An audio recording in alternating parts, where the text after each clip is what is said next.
All right, and are we good to go? Do this. Awesome. All right, good afternoon and welcome back to the UAE Careers Community Annual Careers Fair. For those of you who have just joined us, the UAE Careers Community is a community of individuals created to empower the youth with careers education in the UAE. The virtual fair happening today is actually one of the many ways in which we try to make this happen. And if anyone is interested to learn more or to get involved, please do feel free to visit our website or feel free to contact us as well. You can just message me directly on Zoom as well, and that would be fine.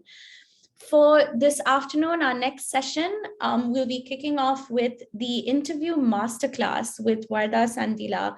Wardah, thank you for joining us back. I know you had a session with us in the morning as well. Just as a quick introduction, Wardah is a career development specialist with 10 years of experience in higher education institutions, working with students to guide them through the transition from learner to leader. I love that punchline, Wardah. Over to you. Thank you for the introduction, Shweta. So as you know, my name is Wardah. And today we're going to be going through the ACER interview or interview masterclass. Now, usually this is a slightly longer training that I conduct for my clients on a regular basis, mostly in group settings. So it's a bit heavy, so make sure you have your pen and papers ready to take some notes. Now, what we're going to be discussing in this masterclass mostly is I'll take you through the interview process from, applying to the job all the way to the day of the interview and the follow-up. And let's get right to it.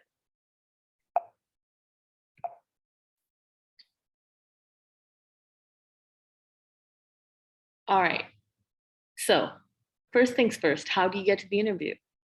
You see an opening, you apply, and then you're pre-screened based on your CV, your qualifications, and then you probably need to do some preliminary assessments. So what are these preliminary assessments? There's a couple different types. There's aptitude tests, intelligence tests, and personality tests. Now, the aptitude tests are to test your various analytical and reasoning skills.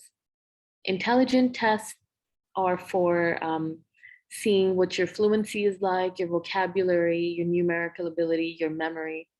And then, of course, there's personality tests to see what sort of a person you are and whether you'd be a good fit for the organization and culture. So what do you need to know about the company to know if you would fit in? Always, always do your research. Prepare for any interview by researching your prospective employer, and during the interview, impress them with your research ability and show them why you want to work with them. First things first, you can always Google them, see if there's any news reported about the company recently, about their competitors, about the employees, what the reviews say about the company, stuff about the industry, the sector, anything you can find that would give you a leg up in the interview. And then obviously there's the company website, which is a good resource. You need to know what the vision of the company is, the mission, what their values are, what their product lines are, what their strategies are. And you should be well informed when you go in there so that you can show an actual active interest. And then, of course, there's the company social media. Now, I find that this is one of the best ways to see how the company is perceived. It gives you an idea of what initiatives are being taken. Like if a company is promoting themselves on their social media, if they're promoting their particular job, or let's say they're promoting a particular department that they want to hire, and you then can get any sort of idea about the company from that. And you sort of get to know that, okay, so if they're promoting so-and-so department, that means that they probably don't have the right talent there. Or if they're trying to hire for a particular field or a particular sector means that, if they don't have any products or services in that field currently, that they're thinking of expanding into that market. So if you sort of analyze the posts apart from just viewing them, it gives you a very good idea of the direction the company is going in. And then, of course, there's LinkedIn. Now, this not only gives you good information about the company, but it also gives you a good insight about who the employees are, what their qualifications are in different roles, and it gives you an idea of what kind of person works at this company and whether it would be a good fit for you. So, first things first, you applied, you get the call. Now, phone interviews are very quick. If you're not in a good place to talk, or if it's not a good time, feel free to say, hey, I'm so glad to hear back from you, or I'm excited to get this call from you, but right now is not a good time. And then schedule a good time with them. There's no use being half sleepy when somebody calls you to screen you for an interview, or being out and when you can't hear the questions, when you're just screaming, what, into the phone constantly. So phone interviews are relatively quick and they're very low cost for the employer as well. So it's a good first round. I mean, someone could be good on paper, but if you're looking for someone who has good vocabulary or good speaking skills and you speak to them on the phone, it gives you a pretty good idea of whether this person is what you're looking for or not. A typical pre-screening call lasts maybe 20 to 30 minutes, and they usually leave room for questions as well. Now, like I said, it can give an employer a lot of information about you, about your communication skills, sense of humor, whether you listen, how professional you are, what your attitude is like.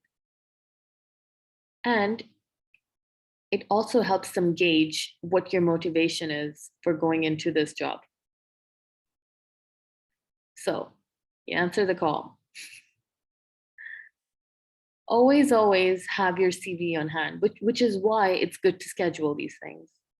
If you're not in a good place to talk, have a schedule with them for a time when you can sit down and have a good conversation with them. You have your CV that you submitted, always have a notebook. If they say something that's important, make a note.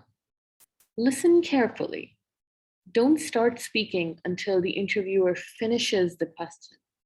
And if you have something you want to say, just make a note of it and mention it when it's your turn to talk. Don't get distracted. Always keep a glass of water handy. Slow down, take a breath. Sometimes when you're trying to ponder the answer to a question, quietly taking a sip of water is a good way to buy you a couple seconds. Always enunciate. Take your time and pronounce your words clearly. And don't be a bore. Sometimes you rehearse so much, and we're gonna go into interview questions in a moment. But when you rehearse too much, you have a tendency to come off as robotic, and you don't have the necessary enthusiasm in your voice, which is very important for the interviewer to know how you're feeling about the job, whether you'd fit in. So a good trick I find is to smile when you're speaking. I know it sounds silly. How can someone hear a smile? But if you're smiling while you're speaking, then your interviewer will definitely hear it in your voice. And lastly, be thorough, be thoughtful, and be concise. So let's say you get through and you're at the day of the interview. Now, if you're on time, you're late. How many of us here have heard that, right? Give yourself enough time to get to the interview as well as to compose yourself before the meeting. So you kind of want to plan ahead. Now, this is where I say having a touch of OCD really helps. Plan ahead. See what time you need to be there. Check on Google Maps how long it takes to get there. Find out if there's going to be parking, whether you're taking a cab, how early you need to leave, when you need to wake up. So just work your way backwards. always allow time for emergencies. You could have trouble finding a cab, your car could have a flat, anything could happen. So always leave time for emergencies. Worst comes to worst, you're going to get there early. You can always just wait in the car or wait outside their office, take some time to compose yourself, go over your notes one more time. There's no harm in getting there early, but don't show up at the office an hour early and just sit in the waiting area for an hour in front of them. Like that puts a lot of pressure on the employer. So if you get there early, go use the facilities, chill down, calm yourself. Never be late. So one of the questions I get asked most often is, how long does it take hiring managers to decide whether they will hire you? And the answer is 30 seconds. Most hiring managers say that they decide within the first 30 seconds of meeting a candidate whether the candidate will be hired or proceed to the next round of interviews. Now, I know it sounds harsh. 30 seconds, that doesn't even sound realistic. But did you know that 93% of what you're saying isn't actually coming out of your mouth? Your first impression is mostly the way you dress, you walk, and then it's also your body language, your confidence, how you carry yourself, the tone of your voice. And 7% is actually what you say. So before you've even opened your mouth, the person has decided whether you're going to be moving on. So what have you done in the time before you start speaking? Your first impression: always wear formal clothes. Make sure they're ironed, there's no loose buttons, no loose threads hanging around. Make sure all the buttons are in place. Always have polished shoes. Groom your hair, brush your teeth. I know it sounds weird, but having done a lot of interviews in my life as well, you would be shocked how many interviewees came in, they hadn't brushed their hair. Clean your glasses if you wear them. Interviewing someone who has smudges on their glasses tells the interviewer that you either don't care or lack attention to detail. Neither of those are qualities that people are looking for in employees they want to hire. Make eye contact. That's very important. It shows that you're confident. And smile, because it shows that you are comfortable in the situation, that you're not going to buckle under pressure. Now, here's a quick video on how to shake hands.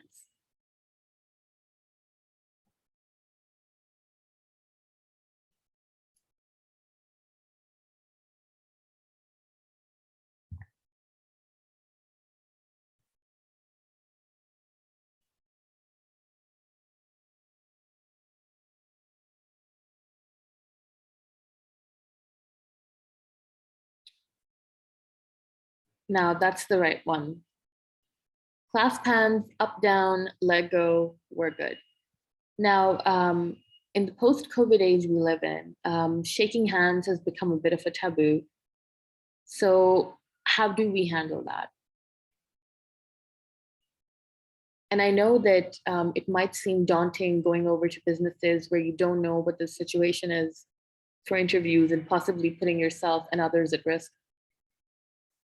But always feel free to inquire about their protocol. Prior to agreeing to an in-person interview, feel free to ask them about in-person meeting protocols.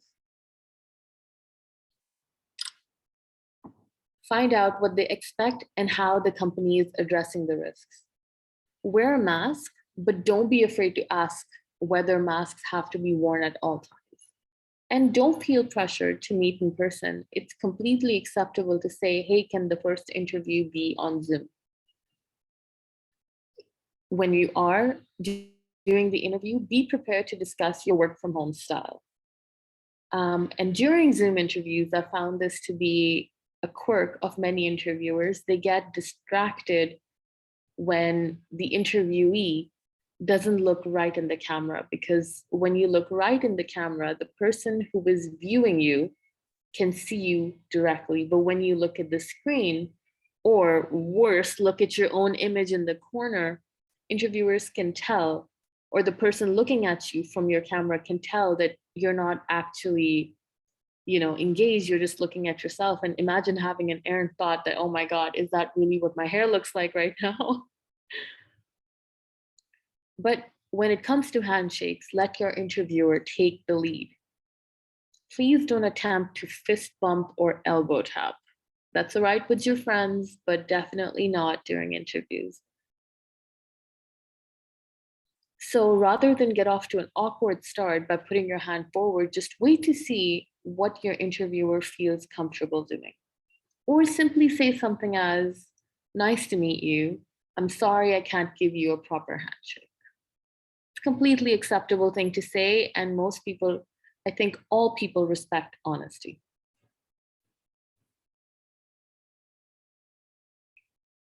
So, why do interviewers reject candidates? And what are the factors that most hiring managers say go into their impression of candidates? 67% say, according to a study, that lack of eye contact is why they reject interviewees, or lack of smile, or fidgeting too much, or lack of confidence. Now, all of these things have a way of showing that you either lack confidence, lack comfort in distressful situations, or are just a overall nervous person, none of which are things that people want in their employees on a daily basis. Other reasons you could be rejected: that you were unprepared, you didn't research or didn't ask enough questions or the right questions, that you were unconvincing, you seemed unenthusiastic about the job, about the company, and you seem generally more interested in what the job is going to be doing for you. Or one that you can never control is that you're just not a good match. Some things are just not meant to be. Now, we're going to get into some common interview questions, and then I'll talk a bit about how you can answer them. So traditionally, you've got the basic questions about, tell me about yourself, or what do you know about the company? What do you know about the role? Why are you applying? Where do you see yourself in 5 years? And, what have you been up to in the past, let's say 2, 3, 4 years, whatever. So tell me about yourself is one of those questions that gets many people, what do I tell you? I think a good way to start is just to talk about your education as a student, talk about your interest, why you're applying for the role, why you think it's a good fit. Briefly, it's just a summary in a couple sentences about everything that was on your CV or your cover letter when you applied for the job. Now, going a bit into competency-based interview questions. Competency-based interview questions are designed to gauge how well you would do in the company based on the competencies that the company values.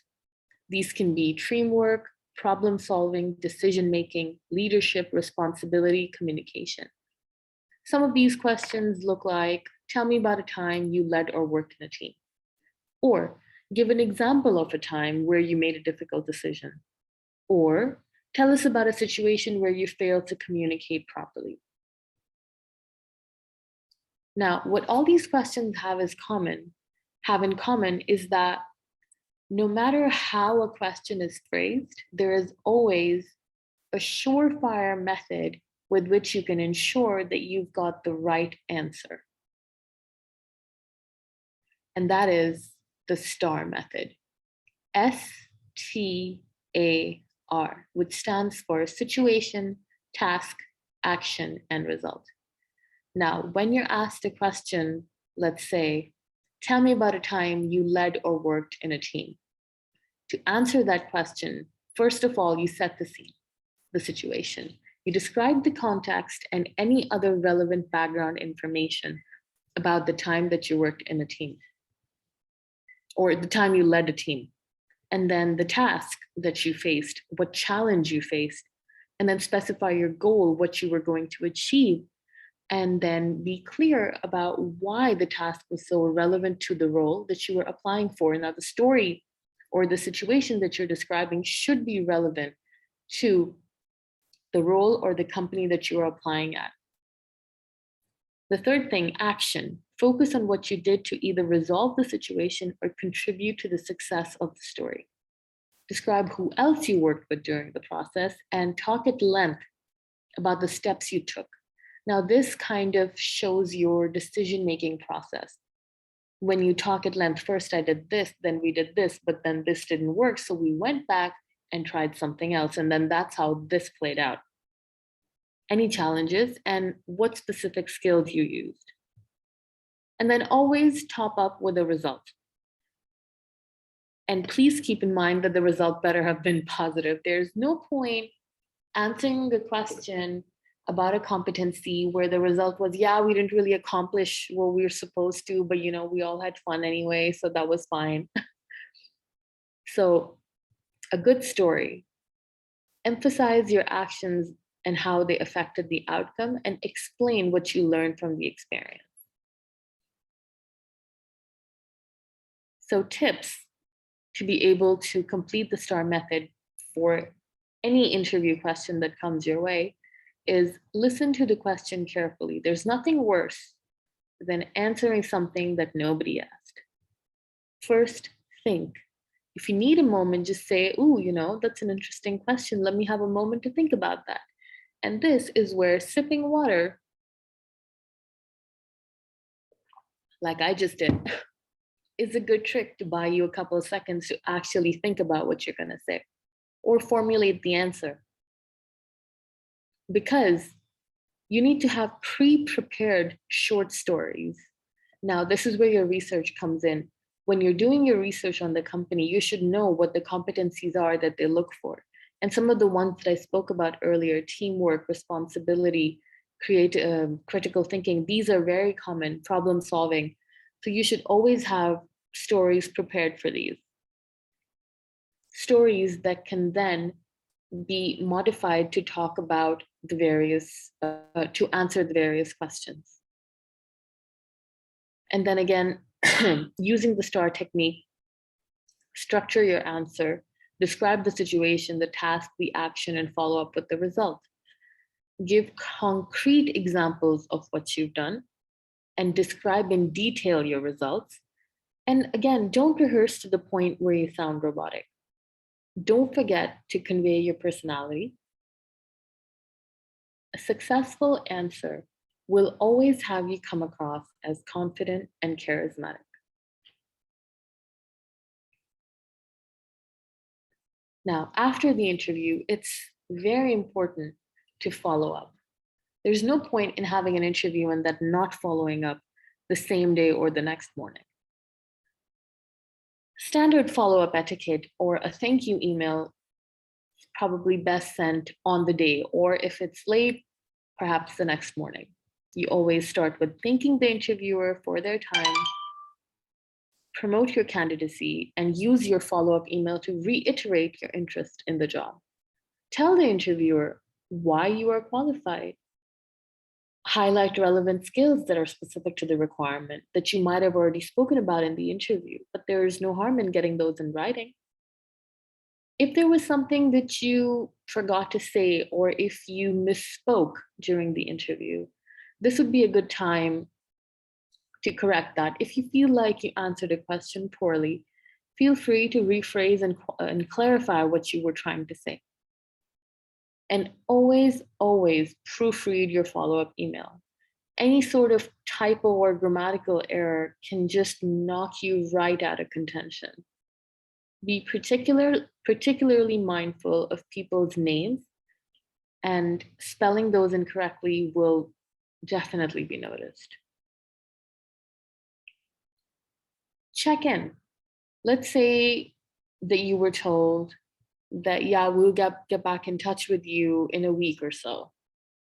So what if they haven't gotten back in touch with you in a week? There's no need to jump to conclusions.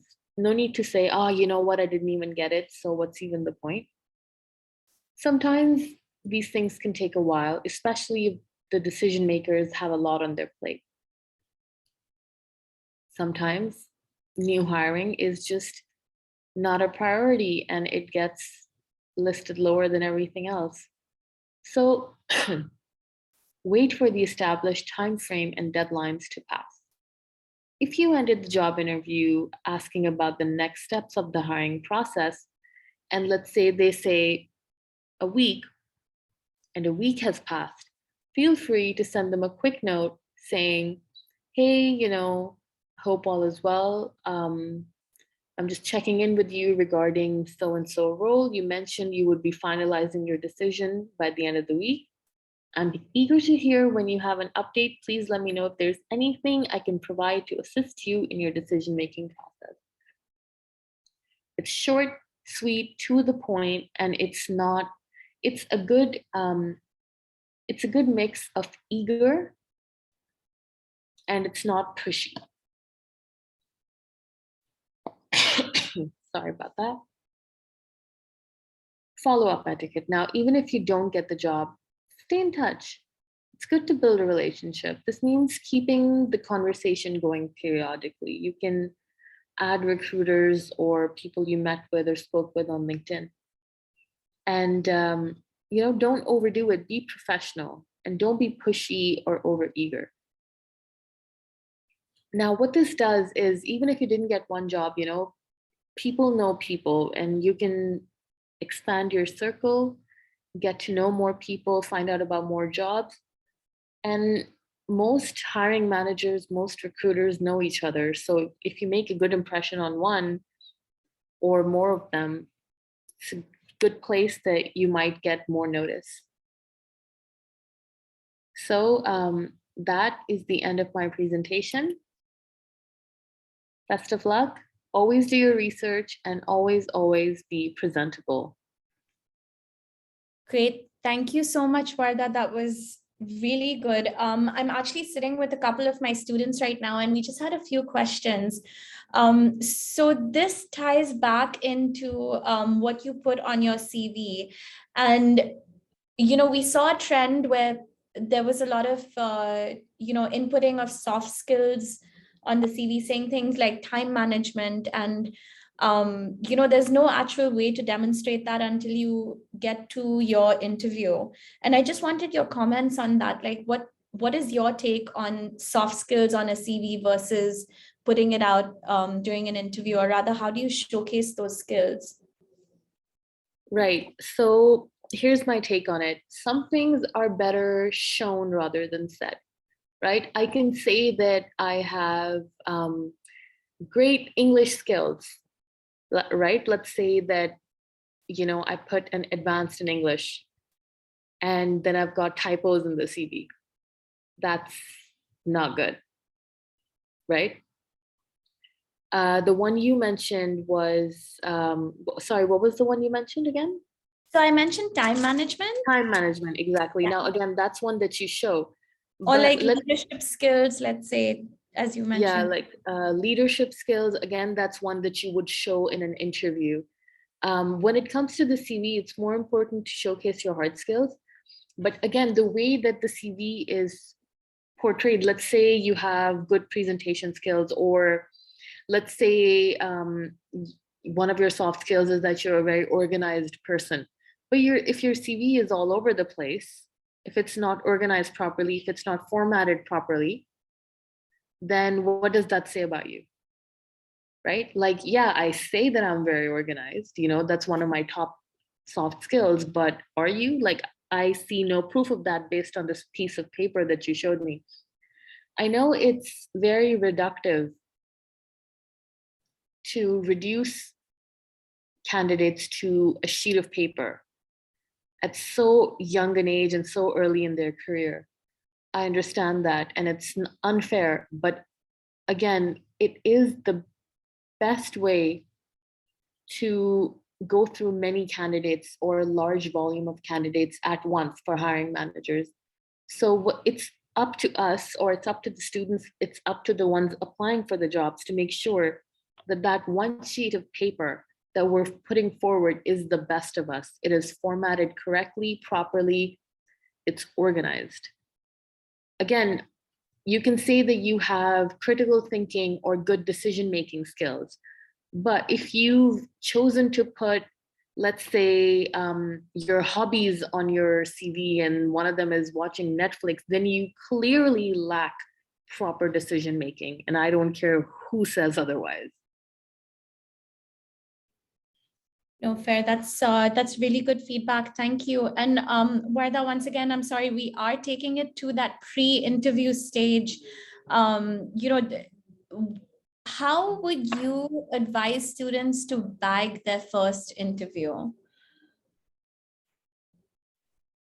So again, it comes down to your application, it comes down to your CV.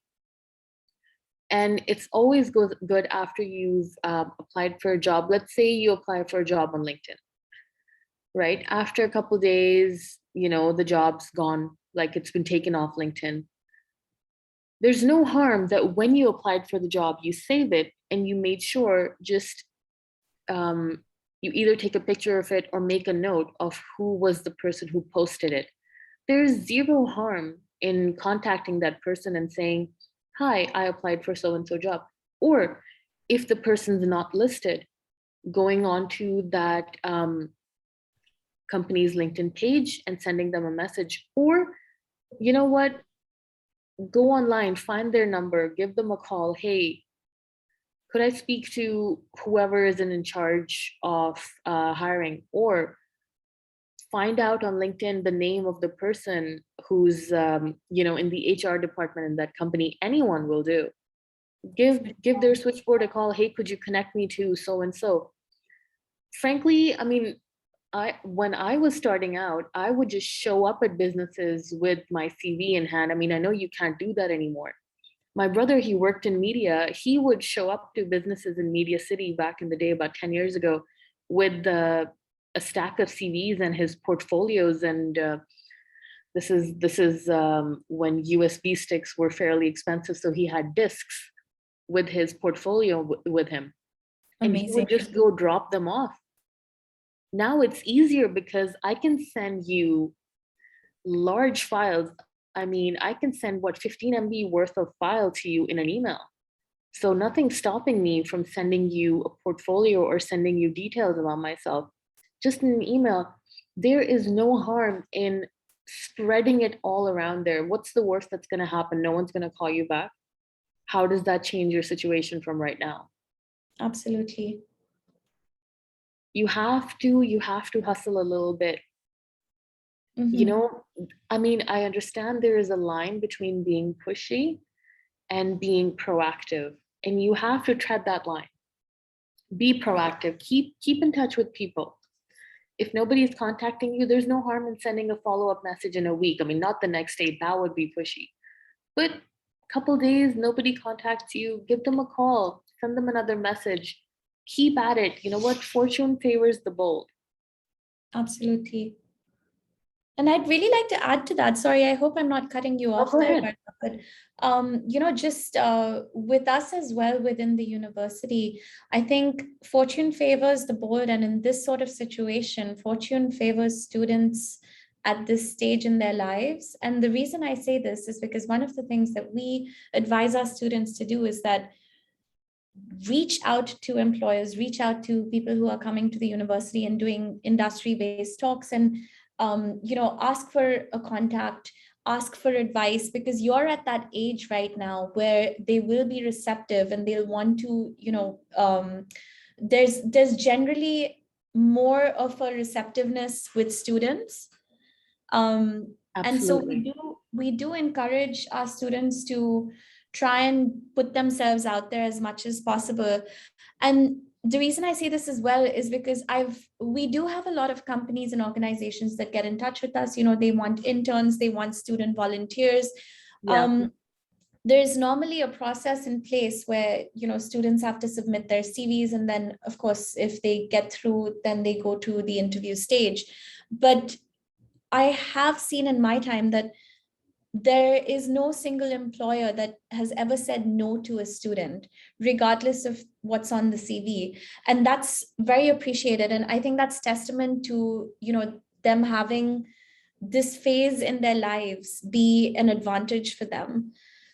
Which actually brings me to my next question. Actually, it's a question from one of my students. Go If you ahead. had to go back and advise yourself, give yourself some advice, um, from, let's say, back when you were in school, or if just thinking back to your first interview, if there Okay. were two, three things that you wish you knew, what would those three things have been?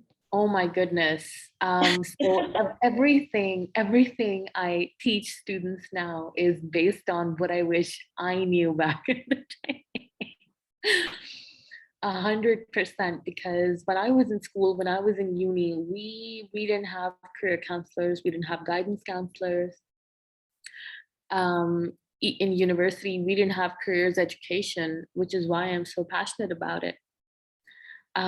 If I had to give myself advice on my very first interview, I would have told myself to be more confident. Again, this boils down to I was nervous as hell, a sweaty mess. My hands were clammy. I couldn't make proper eye contact. So calm yourself, be more confident, and for the love of God, don't wear those shoes. The heels, the tight ones? No, don't wear those. Do not wear those. That's amazing. Oh, and for women, don't wear too much makeup. That puts people off. That's really good advice. Thank you for that. No, and it's a legitimate And thing, there's so much more. Don't use too strong of a perfume. That puts people off as well. Like, imagine you meet someone for the first time and imagine you're thinking that I do not want to be sitting next to this person for the foreseeable future. Fair enough. That's what it usually comes down to. People are hiring that they're going to be spending time with. You spend about half your life at work, going to work, or thinking about work. So when people are hiring you, that's exactly what they're thinking, that I'm going to be spending like majority of my day with this person, someone I'm going to be having lunch with, be friends with. Like That is I've so had true. colleagues invite me to their weddings. That's like the most important day in any human being's life. Absolutely. So when you're hiring people, you're thinking along those lines. And this is especially true for small and medium companies, which is the case in the country at the moment. Most of the companies are small or medium sized, and each person is doing multiple things. So chances are the person hiring you is also the person who is going to be in your department or your boss or something like that, and Yeah. not a dedicated HR director or something like that. No. So when that is the case, they are deciding on who they're going to be spending their time with. So likability is a big issue. Again, confidence, calmness, and likability. Nothing offensive about you, from the way you are dressed to the way you smell to whatever you say. I know that's obvious, but again, just be well groomed and be attentive. You can't say on your CV that you have attention to detail. I mean, then you show up at your interview and your jacket has like few stray threads hanging out of the sleeve. That immediately, if I see that in a person, I say this person lacks attention to detail. No, fair enough. And Wardah, just a point on dressing. Now, you did touch upon that slide as a bit earlier as well. One of the things that I do tell my students very often is, make sure you dress the part, dress for the situation. And they're always like, no, miss, I have the attitude, and I don't need to wear a suit for the interview. I'll be perfectly fine. And there's always this banter between us. And I just really like to understand your take on dressing for an interview. Right. So I'm going to go into like a little bit of a short story here. So I work with a lot of hiring managers as well, and having placed students in companies. So one of the companies, I'm not going to say the name, huge fashion brand, and the hiring manager, the person who'd hired about 20 interns, called me one day and said, I've got a problem with the female students. I'm like, oh my God, what's wrong? Because that's all of them. Out of the 20, 18 were female. And I was like, what's the issue? She's like, 3 or 4 of them seem to be dressed inappropriately. And I spoke to the students and they were like, no, this is what we were wearing was very appropriate, la la la, they're a fashion brand, why are they being prudes? We're just wearing spaghetti tops, it's fine, I'm like, is anybody else wearing them in the office? She's like, no, everybody's dressed in like slacks and boring shirts and sweaters because it's so cold. I'm like, then why are you wearing that? Once you're there, look around, what is everybody else wearing? If people in the office show up in slacks and sneakers, be cool to do that. But at the interview, always err on the side of being overdressed. It is better to be overdressed than underdressed. For men, that means a suit.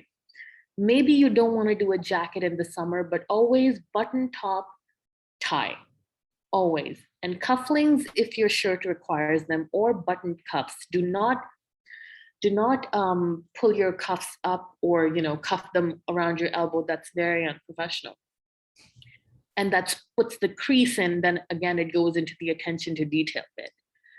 For women, you can wear a jacket or a shirt which is professional. What do I mean by that? Now for women, professional shirts are not low neck, they're not high neck, it's sort of like a comfortable neck.